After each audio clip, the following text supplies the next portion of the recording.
Joining us now, House of Delegates member, and I have to say this, my good friend from the 13th District, Delegate Bob Marshall. Delegate Marshall, great to have you with us, sir.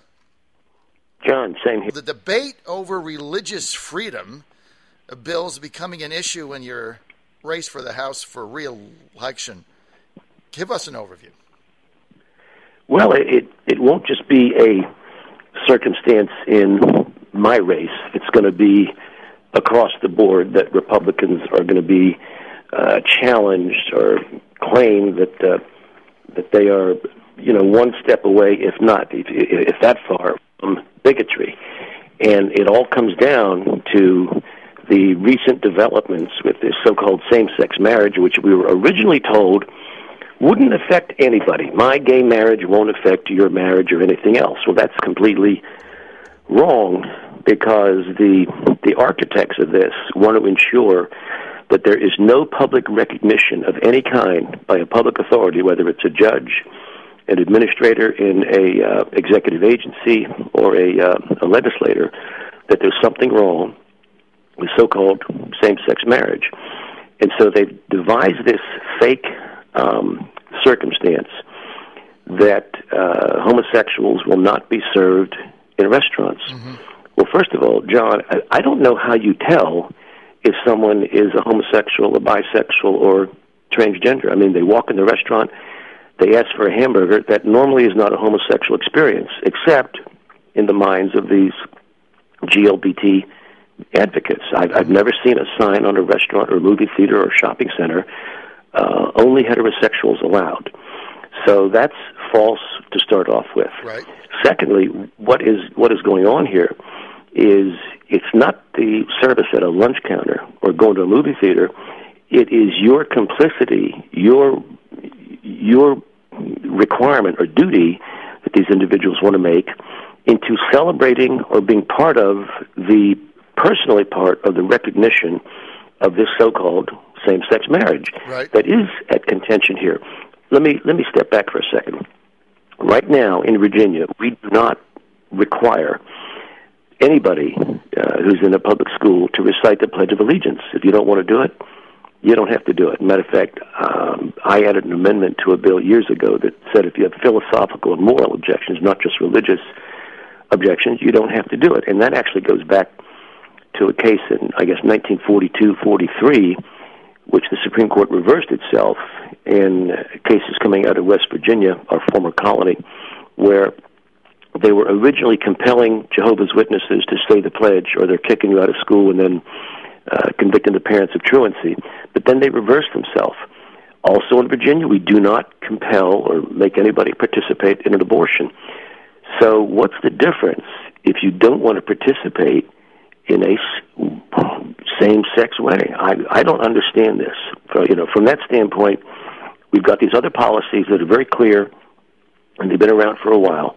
But this one comes out here now, and the mantra behind all of this is if you disagree in the slightest with the GLBT agenda, these individuals claim some kind of clairvoyant power that you're doing it because you're a bigot or that you're a hate monger, which is completely ludicrous, but of course the liberal media just buys this slogan in a very unthinking fashion. Well, this whole thing started out not to discriminate, and that's Christians, Delegate Marshall, in my view, that object to this are being discriminated in the exact opposite way. It's almost boomeranged back, and I think that a lot of people have concerns with this because, look, and I've said this for a week and a half, I've been on this issue, which is if you're a gay couple and you're going in to buy a cake or a floral arrangement or book a wedding at an inn or something, and it becomes obvious that the person you're dealing with is uncomfortable with your situation, this for you is supposed to be a very special day, right? Why would you want to keep doing business with someone that doesn't want to do business with you when you have 10,000 options? Why wouldn't you just go across the street? Why do you have to file a suit? I don't understand it. Well, the only thing that makes sense is that the GLBT advocates have an agenda, a goal to completely eradicate from the public square any opposition or indifference to a judgment or conclusion upon the part of anybody, whether it's a church or an individual pastor, garage mechanic or whatever, that their behavior is immoral or it's against Scripture, anything like that. Otherwise, yeah, you could go to a different baker. You could go to a different restaurant. Again, I have never seen anybody turned away from a lunch counter because there's an argument over who's a homosexual or not. Right. It doesn't come up. I mean, right. You don't go into a restaurant and say, oh, by the way, I did 1, 2, 3, 4, 5 last night in the panoply of, sexual activities of homosexuals. Will you serve me a chicken sandwich? Nobody does that. I mean, the whole thing is so stupid. Why don't we define for us, Delegate Marshall, Virginia's law? There's been some debate in it, some people saying, well, this is a law that Indiana is trying to pass. Virginia already has this law. Terry McAuliffe said, no, it isn't the same. What's the difference? The law was authored, and I was one of the co-patrons on it, back in 2007 by Delegate Lingenfelter. And prior to 2007, if you wanted to assert a defense that your religious rights were being unjustly or unduly or substantially impinged without a sufficient reason, you had to prove your case. The 2007 law switched it so that the government agency, which was implementing a policy, they had to prove their case. Now, Indiana had that element of the Virginia law. They went one step beyond it, and they read the decision in Hobby Lobby, in which the federal RFRA law, which, by the way, was authored by Chuck Schumer, who is not a conservative by any stretch of the imagination. It originated because of a case, Smith versus Employment Agency or something like that, with an Indian, American Indian, who used peyote as part of a religious ceremony, and he was booted out of a job. This passed the House of Representatives unanimously, the Senate almost unanimously, and Bill Clinton signed it.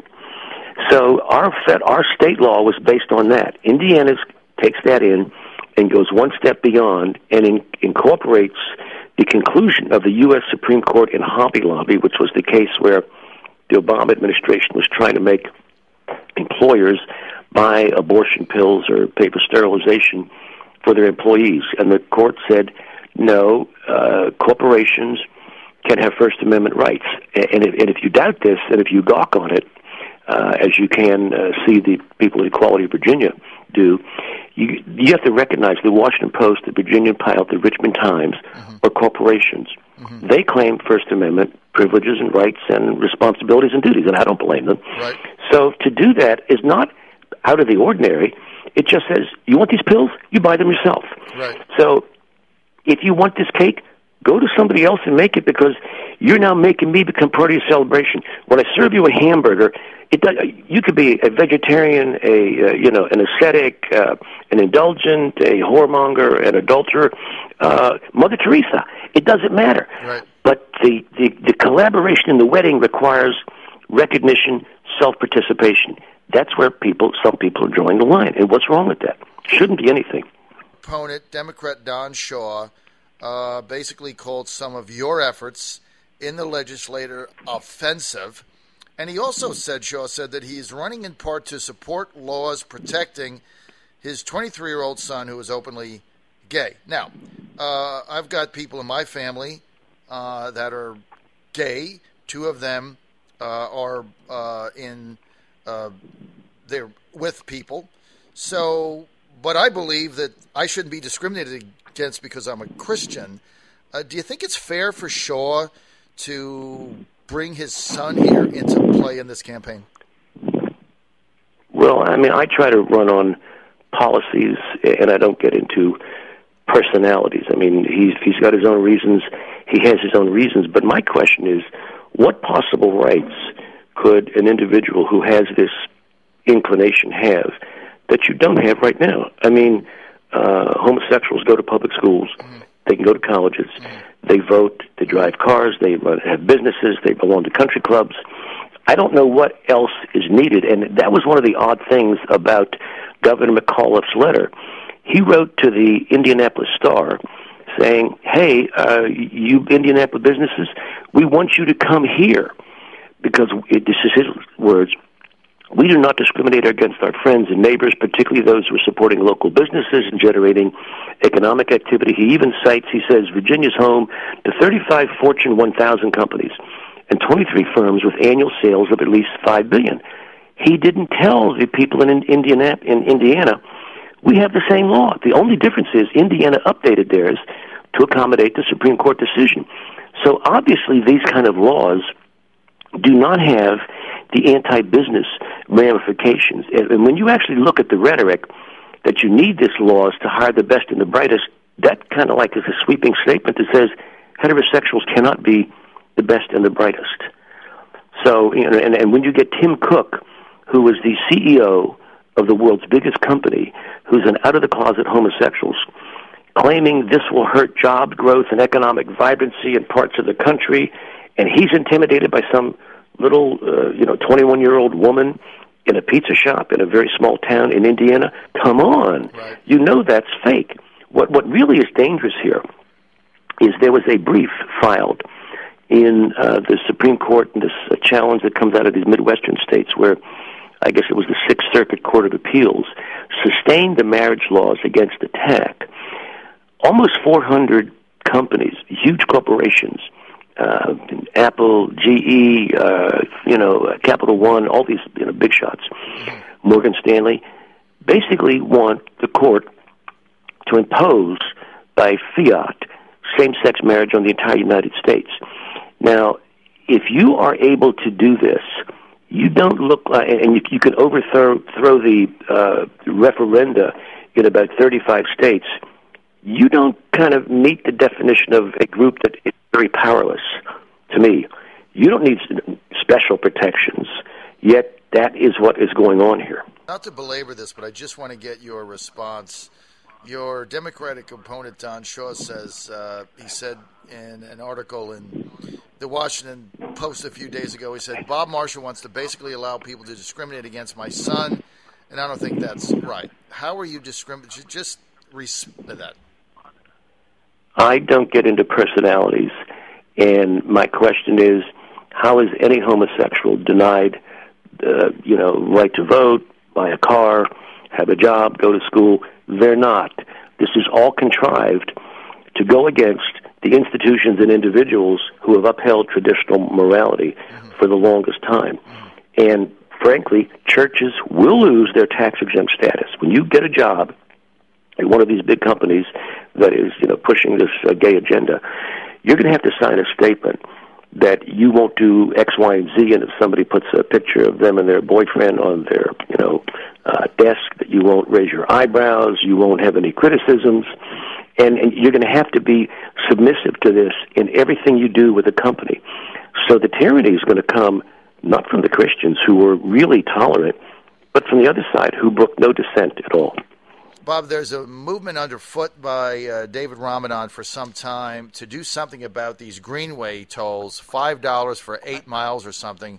We're calling it the Greed Way. Now we've got a federal program working its way through Congress to allow governments like states like Virginia to continue to put tolls on interstates and things like that.